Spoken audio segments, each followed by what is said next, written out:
De mesmo que estão falando do agro? Porque eu sei que já falaram muita coisa de mim que é mentira. Como é que o agro faz? Aí você lê lá que o agro detona o meio ambiente. Aí você vai ver, na verdade, o agro é uma das coisas que mais preserva o meio ambiente. Até porque se não tiver meio ambiente, não existe o agro. O apresentador Danilo Gentili fala o que pensa sobre o agronegócio brasileiro e como alguns países e pessoas tentam desmerecer e enfraquecer esse setor. Comenta aí sua opinião, deixe seu like, se inscreva e compartilhe. Porque eu não consigo vender coisas que eu não acredito. Pra mim é difícil, entendeu? E eu sei da importância do agronegócio para o Brasil. E eu também vejo como o agronegócio é demonizado. E eu acho que eu tenho em alguns momentos eu tive isso muito em comum com o agronegócio. Eu vejo o agronegócio ser demonizado por muitas narrativas.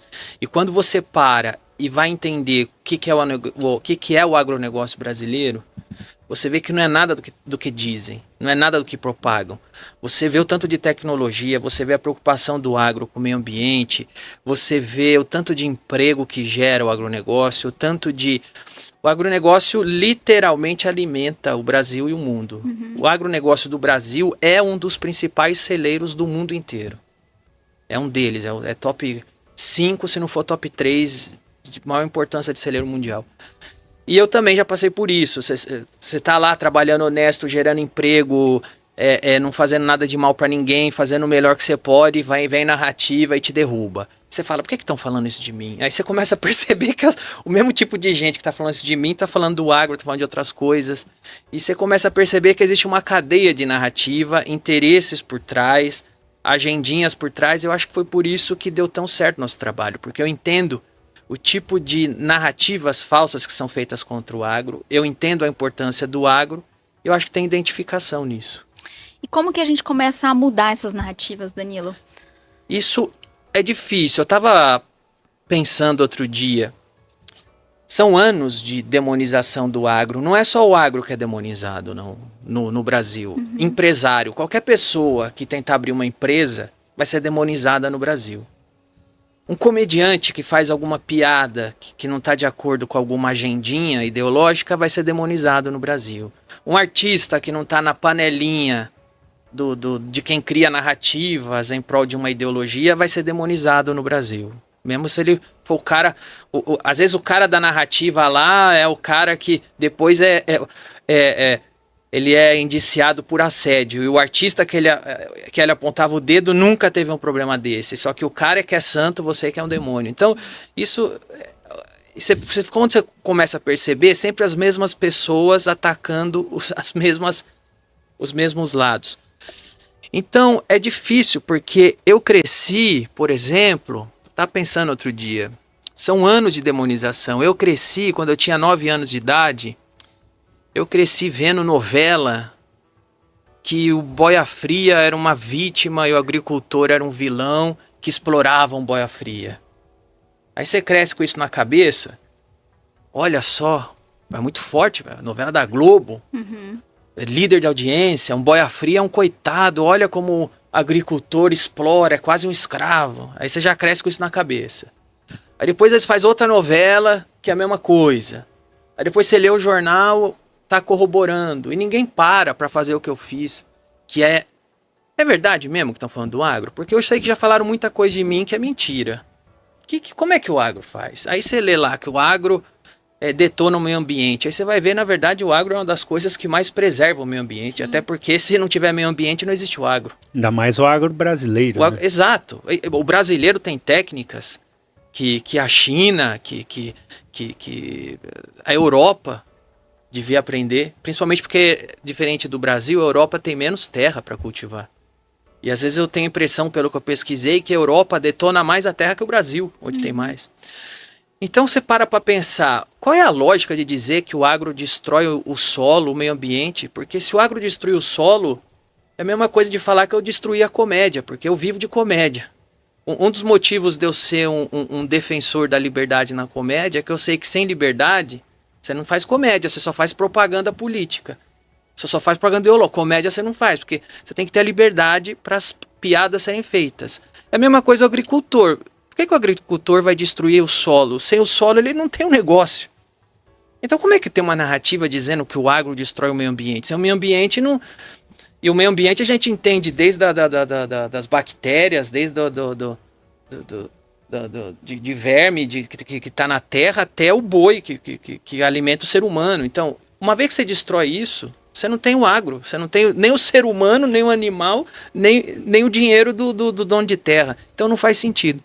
Então quando você para ver, você vai desmontando todas as narrativas. Só que isso é muito difícil, porque, como eu vinha dizendo, quem vai fazer igual eu? Eu cresci vendo lá o Sassamutema, um coitadinho da novela Salvador da Pátria. Depois você vê lá a novela que tem os caras, o agricultor, sempre pode ver. As narrativas, o empresário é o vilão, o agricultor é o vilão, que explora a boia fria. E a gente fica com isso na cabeça, que o agro é um lugar que fica lá, mandando gente pobre cortar cana, enquanto o cara tá lá no casarão dele rindo e tal. E não é. O agro gera empregos para profissionais que são especialistas em tecnologias. Tem tecnologia para colher, tem tecnologia para plantar, tem tecnologia para fazer a terra render, não uma, nem duas, nem 3 vezes, mas para prolongar a vida útil da própria vida, que é o que gera a planta, o milho, a soja, o que alimenta o gado.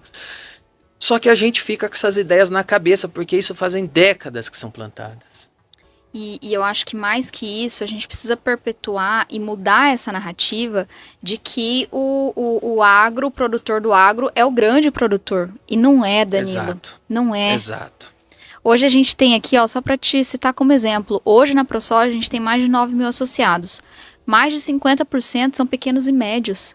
Então é literalmente a agricultura familiar que a gente gosta de falar, sabe? Exato. Sem dúvida. É a grande realidade não só de Mato Grosso, como do Brasil, né? As pessoas alimentam as famílias com o que vem da terra.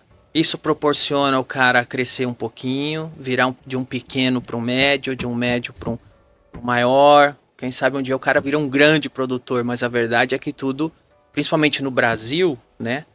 Tudo vem da base. Mas uma coisa, por que essas pessoas ganham na narrativa? Porque elas investem na narrativa. Exato. Por que empresário brasileiro perde na narrativa? Porque o empresário brasileiro não investe na narrativa. Às vezes o agro brasileiro não investe na narrativa. Quando esses caras que colocam narrativas, eles investem em marketing, eles investem em jornal, eles investem em meios, em mídia, investem em comunicadores que estão alinhados com eles. Então o comunicador que está alinhado com uma narrativa que destrói o agro, recebe dinheiro, recebe verba. Você não vê o contrário. Esses caras investem em marketing e narrativa. E o agro, às vezes, acha que não é importante investir em verba e narrativa. E fica tomando pau na mídia. Só que isso não é só um negócio assim. Deixa eu falar mal, eu tô aqui plantando e tal. Não, isso vai... Mentiras vão virando verdade. Mentiras viram verdade. Tanto repetir, vira verdade. Isso vai dificultando. Isso dificulta. E como que a gente, primeiro assim, como que você enxerga esse marketing, essa comunicação, e como que a gente vai mudando isso aos poucos? De um lado você tem narrativas que tentam, o que eu percebo muito de estudar é que quem mais tenta plantar hoje uma demonização ao agro brasileiro é o agro da Europa, porque o agro da Europa, o Brasil é extremamente competente, capaz, o agro brasileiro é competente, é capaz no que faz, e tem muitas terras, tem técnicas próprias. Imagina, você consegue imaginar a soja, que é uma coisa do Oriente, chega no Brasil e dá soja, entendeu? Eu estava olhando, Danilo, uns 3 meses atrás, a Associação dos Produtores de Milho do estado de Illinois, nos Estados Unidos. Illinois para quem não sabe, ele é o maior produtor de soja e o segundo de milho dos Estados Unidos. No post, eles se orgulhando que 75% do território deles são áreas produtivas, fazendas produtivas. Mato Grosso, para você ter uma noção, né, lá é menos de 5 milhões de hectares a área de soja, eu acho, e menos de 5 a de milho. Aqui no Mato Grosso nós produzimos essa safra que vai ser plantada agora é previsto 13 milhões de hectares ser plantado no Mato Grosso de soja, e depois a gente faz a segunda safra de milho na mesma área, né, através de sucessão de cultura no plantio direto, que também já é mais sustentável, utilizando mais ou menos entre 7 e 7 milhões e meio de hectare, né, e utilizamos de todo o território de Mato Grosso 14% do território. Se fosse um país, Mato Grosso seria o terceiro maior produtor do mundo, competindo com o Brasil com a produção de Mato Grosso, né? E eles se orgulhando de usar 75%, e nós apanhamos em casa, né? Muitas vezes, narrativas por usar 14% do nosso território para essa produção agrícola. Então, mas aí você tem uma guerra que é isso, quem quer colocar narrativa, investe em narrativa. E aí se perde, cara. Exato. Se perde. Aí fica... as pessoas não sabem, as pessoas estão com uma imagem, às vezes, como eu te disse, que ouviram falar, que cresceram, pra você ter ideia, as pessoas não têm noção. Outro dia eu tava entrevistando... Eu tenho um quadro no meu programa que eu gosto, chama Leite Show, eu entrevisto crianças, né? E se vocês procurarem no YouTube, vocês vão ver um dia que eu falei sobre alimento com as crianças.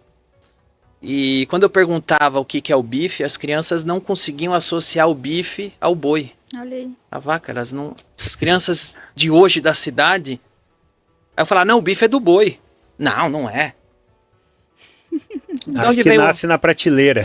Eles associam o bife como um produto, mas não associam de onde veio o bife. Vocês entendem que... Imagina que na minha geração, se você falar que uma criança não sabe de onde vem o bife, isso não existia. Mais para trás ainda... E o leite vem da caixinha. Mas é isso, o leite vem da caixinha. As pessoas...